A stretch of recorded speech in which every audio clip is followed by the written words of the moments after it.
Hey guys, Derek here. Just closed another crazy escrow. It seems like every escrow in 2025 is a convoluted, crazy uh, journey with so many twists and turns. Anyway, this was a little three-bedroom, two-bath house in West LA at 11533 National Boulevard, right by the Whole Foods down there in West LA. Anyways, the seller originally contacted me because, unbeknownst to me, he was trying to sell his house to a wholesaler.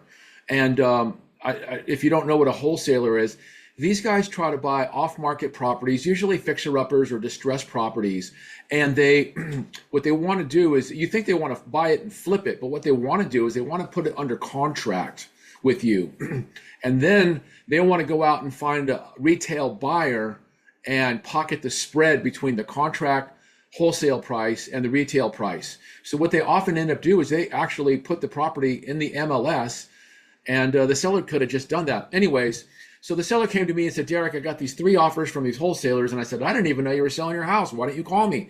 And there was a reason why, but I'm not going to tell you why yet. Anyway, so I looked at these contracts. He did not want to put it in the MLS. He was adamant, no sign, no MLS. Okay, so that's why he decided to go the wholesale route. So anyways, I look at these contracts. They all wanted to tie up the property for like $1 million. And then it said in the contract, they have the ability to go in the MLS and try to get a retail buyer at a higher price, and they're going to pocket the difference. So I said to my client, I go, these guys want to list the property once it's under contract with an agent, put it in the MLS, and it's going to defeat your purpose. And I go, why are you doing this? So he's like, well, this happened, that happened.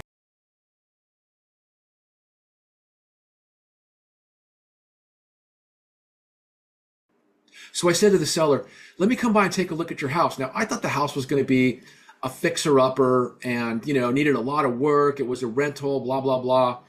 And I could see why he was trying to wholesale it because, it just needed tons of work.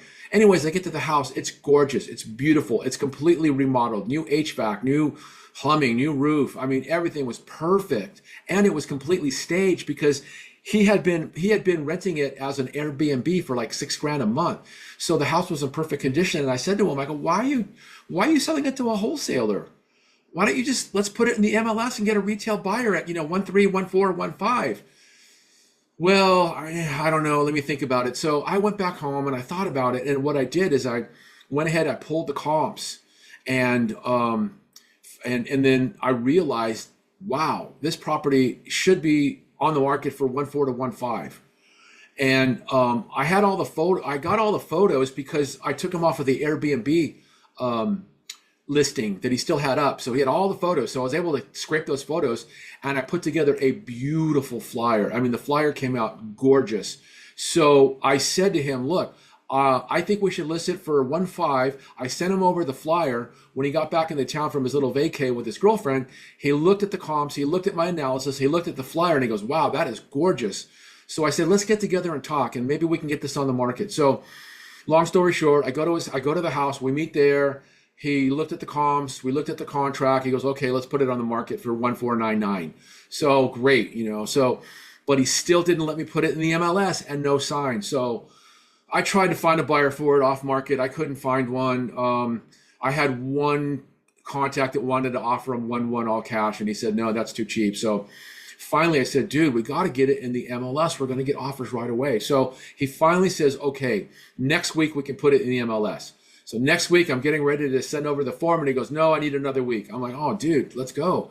So finally we get it in the MLS, right? And the phone starts to ring. But for some reason, he calls me and he goes, you know what? I think I made a mistake listing the property with you. I got another local broker friend I've been dealing with for 20 years, and I want to give him the listing. And I'm like, what? I go, why didn't you call that broker about the wholesale deal? And why didn't you send those contracts over to that broker? But instead you came to me because I have a lot of expertise and 40 years of experience in Westside LA real estate. He's like, yeah, I mean, I know you're probably, because you do rental properties as well and multifamily and stuff. I know you're really smart. I go, well, then why do you want to change brokers? Well, I feel like I owe it to him.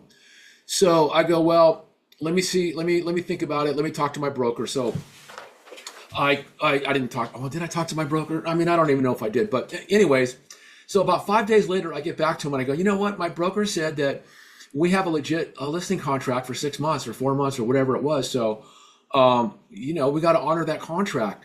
But luckily, I got an offer on the property within a few days. So once I already had an offer on the property, he wasn't, I think his mind changed about relisting it with another broker and canceling me. So luckily I got this offer. So the offer was great. We decided to sell it. The price was like a 1,425 or something like that.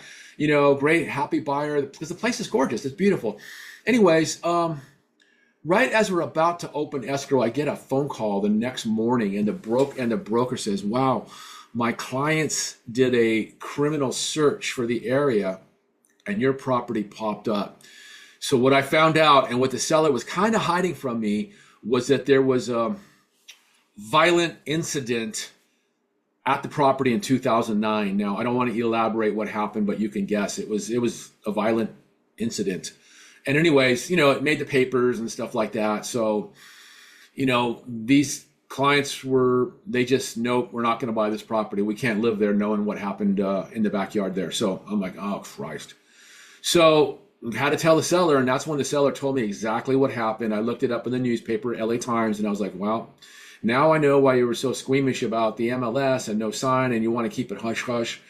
But anyway, so we had another offer on the property, and then there was we got a low ball offer, like 1.2 and or 1.25, I don't know. But my seller was pissed, and I was thinking, oh man, this is not going to go very well.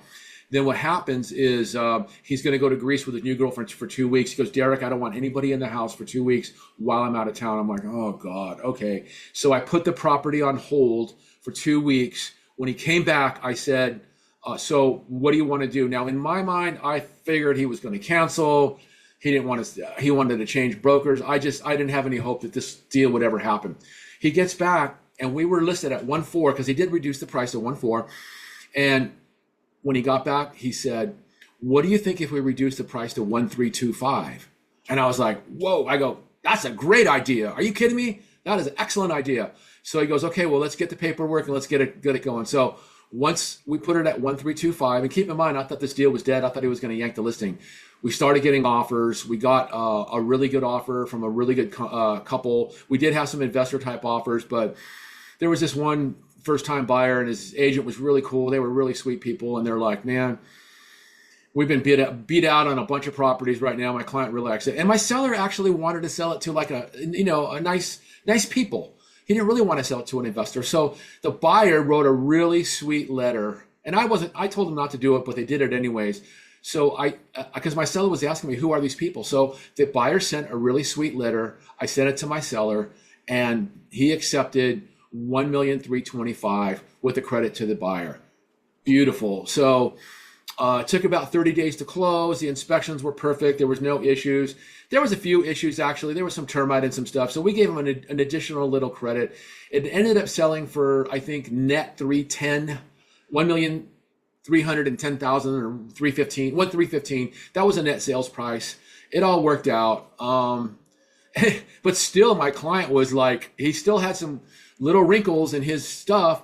He wanted to, it closed Friday, November 7th, 2025. And he's like, at the last minute, oh, I need till Wednesday to get all the furniture out. I'm like, dude, what? No, he actually told me this like on Thursday or Wednesday before we close. I need till Wednesday. I'm like, no, it's not going to happen. He goes, well, ask him. So I said, I didn't even ask him. I just said no. And he goes, well, what about Sunday? I said, okay, Sunday's more doable. And I told the agent, I go, my guys, he's giving me problems about getting out of the property and blah, blah, blah, blah, blah, blah. And he goes, man, if there's anything left, that's fine. We'll deal with it, whatever. So it all worked out. He ended up getting all his furniture out on Friday. But then he said on Friday, he changed the code to the keyless entry keypad. Okay. I'm like, what? And he goes, yeah, because I don't want any brokers or anybody going into the property until my money's in my account. And I said, dude, this was on Friday. So I got the closing. I go, it's closed. We closed. Here's the paperwork. Escrow just called you. Well, I don't have my money yet. I go, it doesn't matter. It's Friday. You won't get your money wired, and it'll hit your account on Monday. Escrow says they probably not going to get the wire out. Well, fortunately, the wire went out on Friday, and when he checked his account, Friday afternoon, the money was pending in his account, and it probably hit today, Saturday, November 8th. So he knew that his money was on the way. He gave me the code.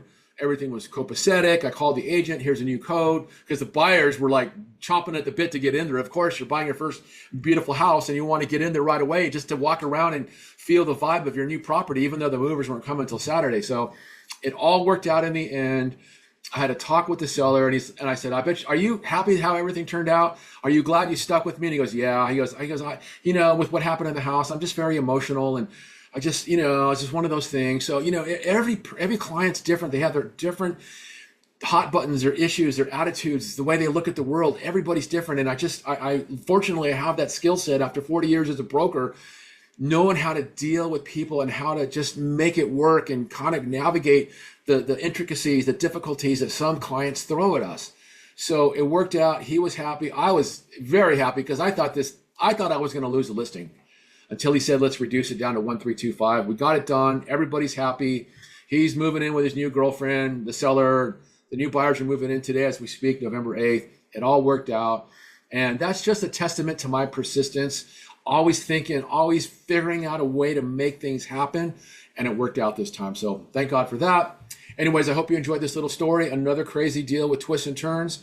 As always, if I can help you with anything, feel free to reach out. Glad to have a conversation about what you're looking to do. And everybody, please subscribe, like this video, and we'll see you next time. This is Derek Ruiz, eXp Realty. Have a great one.